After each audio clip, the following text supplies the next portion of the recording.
After numbering and arranging the tribes around the tabernacle, Numbers 3 turns our focus to the Levites, the tribe God set apart for his service. Here the Lord defines their sacred calling, their divisions and their duties, showing that worship must be rooted in order, holiness, and obedience. The chapter begins, "This is the account of the family of Aaron and Moses at the time the Lord spoke to Moses at Mount Sinai." Aaron's sons, Nadab, Abihu, Eleazar, and Ithamar, are listed first. But two, Nadab and Abihu, had died before the Lord when they offered unauthorized fire. Their fate was a solemn warning that God's holiness is not to be taken lightly. Only Eleazar and Ithamar remained to serve as priests under Aaron's direction. Then God said to Moses, "Bring the tribe of Levi and present them to Aaron the priest to assist him. They are to perform duties for him, and for the whole community at the tent of meeting by doing the work of the tabernacle." The Levites were not counted with the other tribes because they belonged entirely to the Lord. Their inheritance was not land or wealth, it was service. They were appointed to care for the sanctuary, assist the priests, and protect the holiness of God's dwelling. "Give the Levites to Aaron and his sons," God said. "They are mine. Appoint Aaron and his sons to serve as priests.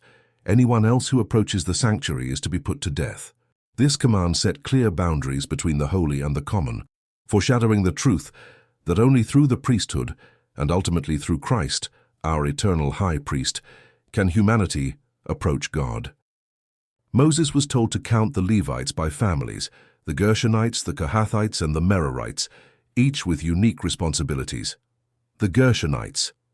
The Gershon family was responsible for the curtains, coverings, and hangings of the tabernacle. They camped on the west side and were led by Eliasaph, son of Lael. Their quiet, unseen service reminds us that even hidden tasks in God's house carry eternal worth. Be the Kohathites. The Kohath family cared for the most sacred furnishings, the Ark of the Covenant, the table, the lampstand, and the altars. They camped on the south side, led by Elizaphan, son of Uzziel. They could not touch or look directly at the holy things. When Israel broke camp, the priests first covered every item before the Kohathites carried them. Their duty teaches reverence, that God's presence must be approached with awe. For the Merarites, the Merari family handled the frames, bases, pillars, and cords, the structure of the tabernacle itself. They camped on the north side, under Zuriel, son of Abihail. Though their work was heavy and practical, it was holy. Without their strength, the dwelling of God would not stand. Moses, Aaron, and his sons camped on the east side at the entrance to the tabernacle, the most honored position, guarding the sanctuary and serving as mediators for the people. Anyone unauthorized who tried to enter would die. This sacred arrangement placed the priesthood between God and his people, foreshadowing Christ's eternal role as mediator and savior. Then the Lord commanded Moses to count all the firstborn males in Israel, 1 month old and up, numbering 22,273. God said, "The Levites are mine, for all the firstborn are mine. On the day I struck down the firstborn in Egypt, I set apart every firstborn in Israel for myself."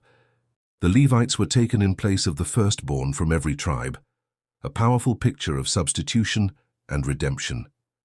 Because the number of Israel's firstborn exceeded the Levites by 273, each of those extra was redeemed with 5 shekels each, paid to Aaron and his sons, a reminder that all life belongs to God and redemption comes at a cost.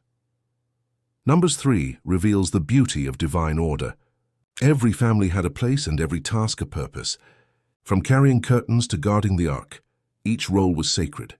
Together, they formed a living image of worship in motion, the people of God surrounding his presence in harmony and reverence. For believers today, this chapter is a picture of the church. We are all called to serve, each with different gifts but one purpose, to glorify God. Some lead, others support, yet all belong to the same spiritual household. Holiness begins with calling, and calling begins with belonging. Through Christ, our perfect high priest, we are invited into that same service to carry his presence into the world. Next comes Numbers 4, where God assigns each family of Levites their specific duties when the camp sets out on its journey.